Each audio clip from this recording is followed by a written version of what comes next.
भूख लगेगी फिर भी खड़े रहेंगे, तभी जीत हमारी होगी, तभी आगे बढ़ेंगे। जो प्यास से, भूख से, तकलीफों से डर गए, इतिहास उनको याद नहीं रखता। जो संघर्ष करते हैं वो आगे बढ़ते हैं और लोग उन्हीं को याद रखते हैं।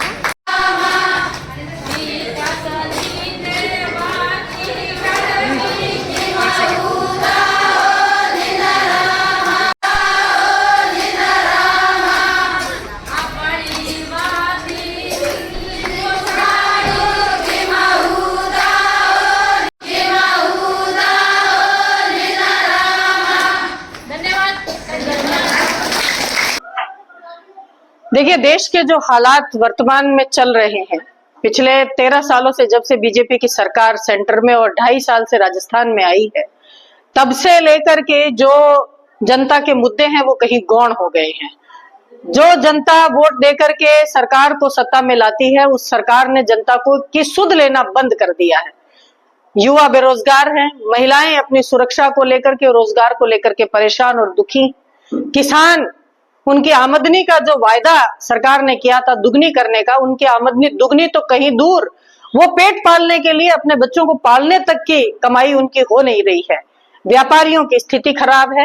सरकार कभी ईरान अमेरिका युद्ध का बहाना करके, कभी मौसम का बहाना करके, कभी अपनी असक्षमता का बहाना करके लगातार जनता को परेशानियों में ही डालती जा रही है। जो वायदा किया था कि हम 15 लाख रुपए खातों में देंगे, 2 करोड़ रुपए रोजगार की बात जो सरकार करती थी, वो कहीं गायब हो गए हैं। अब बातें करते हैं, सिर्फ और सिर्फ मेलोडी लेकर के अमेरिका जाते हैं और मेलोनी जी को खिला करके खुश करने का प्रयास करते हैं। आज देश में चारों तरफ जो युवा है, बेरोजगार है, जो इस देश का भविष्य है, उनके साथ खिलवाड़ हो रहा है। देखिए तो जो पेपर लीक लगातार हैं, पिछले 2018 में जब से ये एनटीए की एजेंसी बनी, तब से लेकर के अब तक देश के जो महत्वपूर्ण पेपर हो रहे हैं, जिन पर इस देश के युवा का भविष्य टिका है, लगातार लीक हो रहे हैं। और जो उस संस्था में लोग बैठे हैं, वो अपनी जिम्मेदारियों से भाग रहे हैं, जिम्मेदारियों से बचने का प्रयास कर रहे हैं, ना कि जवाबदेही तय कर रहे हैं। तो और दूसरी तरफ महिलाओं की बात हम करते हैं। आज राजस्थान देश के अंदर रेप स्टेट बन गया है। जो एनसीआरबी के आंकड़े हैं, उनमें राजस्थान नंबर 1 स्टेट बना है, जिसके अंदर सबसे ज्यादा रेप हो रही है। सरकार में बैठे लोगों की एक चूं तक नहीं निकल रही है। वो जनता को जवाब देना तो बहुत दूर की बात है, वो आकर के सांत्वना का एक शब्द भी नहीं कर रहे हैं। चारों तरफ लॉ एंड ऑर्डर की धज्जियां उड़ी हुई हैं। महिलाएं, बच्चे, युवा, सब लोग त्राही त्राही कर रहे हैं, लेकिन सरकार मस्त है। राजस्थान में पर्ची की सरकार बनी, मंत्रियों को अभी तक ये नहीं पता है कि हमारे अधिकार क्या हैं, हमें क्या करना है, सिर्फ और सिर्फ अपने घर भरने के अंदर लगे हुए हैं। जिस पेपर लीक की ये बात करते थे कि बड़े बड़े मगरमच्छ हैं, आज तक इन्होंने तो मछलियां ही नहीं पकड़ी। वो मगरमच्छ कहाँ हैं? जनता इनसे जवाब पूछ रही है कि आप उन मगरमच्छों को कब पकड़ेंगे, कब इस देश के और इस प्रदेश के युवाओं के साथ में न्याय होगा। दूसरी तरफ महिलाओं की स्थिति है। आप देखिए, कृषि मंत्री किसानों की बात करते हैं, इससे ज्यादा शर्म की कोई बात नहीं हो सकती। जिस कृषि मंत्री ने यह कहा था कि अगर मेरी चोरी पकड़ी जाए तो मैं त्यागपत्र दे दूंगा, सरेआम चोरियां पकड़ी गई हैं। लोगों को ले जाकर, अपने लोगों को ले जाकर के खाद बीज की दुकानों पर छापे डलवाए और फिर बैकडोर से जाकर से उनसे वसूली करी। ऐसा कभी राजस्थान के और देश के इतिहास में कभी भ्रष्ट सरकारें कभी आई नहीं। सारे के सारे सड़कें एक बार बनाते हैं, अगले महीने में सड़कें उखड़ जाती हैं।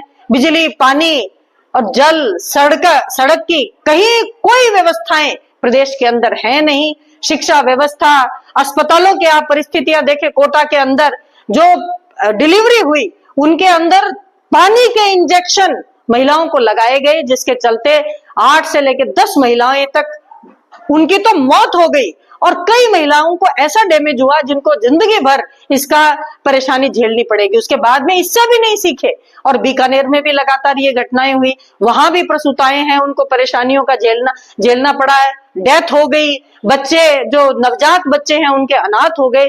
लेकिन जो हमारे चिकित्सा मंत्री हैं वो कह रहे हैं कि सुसाइड करते हैं वो लव अफेयर्स के कारण सुसाइड कर रहे हैं। तो कुल मिलाकर के जो प्रदेश की स्थिति बनी हुई है वो बिल्कुल नाकारा निकम्मी सरकार के हाथ में ये प्रदेश है। इसका भगवान ही मालिक है कि जैसे तैसे होकर के ये टाइम निकल जाए। और इस डर के चलते, क्योंकि 2.5 साल में काम का तो इन्होंने एक पत्थर इन्होंने सड़क पर या निर्माण के नाम पर नया लगाया नहीं। अस्पताल के अंदर जो कांग्रेस सरकार ने व्यवस्थाएं करी थी, 25 लाख रुपए तक का बीमा, इंदिरा गांधी स्कूलें खोली थी इंग्लिश मीडियम, आज वहां अस्पतालों के अंदर चिकित्सक नहीं है, इंदिरा गांधी स्कूलों के अंदर शिक्षक नहीं है। शिक्षा व्यवस्था, स्वास्थ्य व्यवस्था, आधारभूत ढांचा सब बिल्कुल चरमरा चुका है। लॉ एंड ऑर्डर के नाम पर सिर्फ बदमाशी है, अपराधियों के हौसले बुलंद हैं, महिलाएं घर से बाहर निकलने में डर महसूस करती हैं, युवा बेरोजगार हैं, सड़कों पर त्राही त्राही कर रहे हैं, किसानों को समय पर बिजली नहीं मिल रही है। कुल मिलाकर के प्रदेश की स्थिति बहुत ही खराब है। वेंटिलेटर पर इन्होंने इस प्रदेश को ला करके छोड़ दिया। जी मैडम, पता है आप इतना सारा बता रहे हैं वेंटिलेटर पे सरकार है, लेकिन आपकी कांग्रेस पार्टी और कांग्रेस के दिग्गज नेता जिससे आज तक मानेसर की गणित में उलझे हुए हैं, तो क्या कारण है कि कांग्रेस विरोध करने की जगह आपस में शेतान कर रही है? ये मुद्दे सिर्फ और सिर्फ जनता का, जो कांग्रेस पार्टी लगातार जनता के जनहितकारी मुद्दों के ऊपर सड़कों पर संघर्ष कर रही है, उससे ध्यान भटकाने के लिए ये प्रायोजित मुद्दे सिर्फ खड़े किए गए हैं। ऐसा कुछ नहीं है। नहीं, हमारे नेता बोलते हैं उसकी भावना के अनुरूप न जाकर के उन वक्तव्यों को किस तरीके से प्रसारित किया जाता है, उसके पीछे सिर्फ उद्देश्य यही है कि जनता के जो आधारभूत राजस्थान के अंदर जो उनके अधिकार हैं, जो उनके अधिकारों के ऊपर सरकार जिन बातों को लेकर के और सरकार सत्ता में आई थी उस तरफ ध्यान नहीं दे रही। आप देखिए कि जो चुनावी इन्होंने घोषणा पत्र किया था उसमें अभी तक 25% सिर्फ इनके वायदे पूरे नहीं हुए हैं। इससे ज्यादा नाकामी सरकार की हो नहीं सकती है। और जनता के मुद्दों से ध्यान भटकाने के लिए ये सिर्फ और सिर्फ इस तरीके के प्रायोजित मुद्दे पैसे डाल करके और बनाने की कोशिश करते हैं। आपके अगले आंदोलन की कड़ी क्या रहेगी? क्या आप लोग सड़कों पर विरोध प्रदर्शन का क्या तरीका देखेंगे? लगातार जो कांग्रेस है, आप देखिए कोटा के अंदर अभी 2 दिन पहले जो पेपर लीक देश के युवाओं का एक बहुत बड़ा विषय है, क्योंकि लाखों बच्चे, और कौन परीक्षाएं देता है? ये कंपटीशन एग्जाम मध्यम वर्ग का एक बच्चा देता है। उसके माँ बाप सपने देखते हैं कि उसका बच्चा सरकारी नौकरी में जाए। अब उस सरकारी नौकरी के लिए अगर मध्यम वर्ग का एक अभिभावक पाई जोड़ करके पैसा जुटाता है, महंगी फीस देता है, और उसके बाद में बच्चा रात दिन मेहनत करके जब परीक्षा हॉल से बाहर आता है और उसको अगले दिन पता चलता है कि पेपर लीक हो गया है, पेपर रुपयों में बिक गया है, तो हम समझ सकते हैं कि उस परिवार की, उस बच्चे की मानसिकता क्या होती है। हमने कहा कि भाई, जो कांग्रेस पार्टी के हमारे नेता राहुल जी ने कहा कि इसके लिए जो जिम्मेदार हैं, एनटीए एजेंसी 2018 में जब से आपने बनाई, उस एजेंसी वो बिल्कुल नाकारा है, वो पेपर कराने में सक्षम नहीं है। तो क्यों लगातार बार बार जो सरकार है उसी एजेंसी के ऊपर भरोसा दिखा रही है? क्या सरकार के पास में इस देश के युवाओं के जो भविष्य का मूलभूत अधिकार है कि फेयर और बिल्कुल ट्रांसपेरेंट एग्जाम कराए जाएं, क्या सरकार के पास ये व्यवस्थाएं ही नहीं है? और अगर ये व्यवस्था भी नहीं है तो ऐसी सरकारों को सत्ता में रहने का कोई नैतिक अधिकार नहीं है। सरकार को तुरंत अपने गद्दियां छोड़ देनी चाहिए, क्योंकि ये बेकार, नाकारा, निकम्मी सरकार है।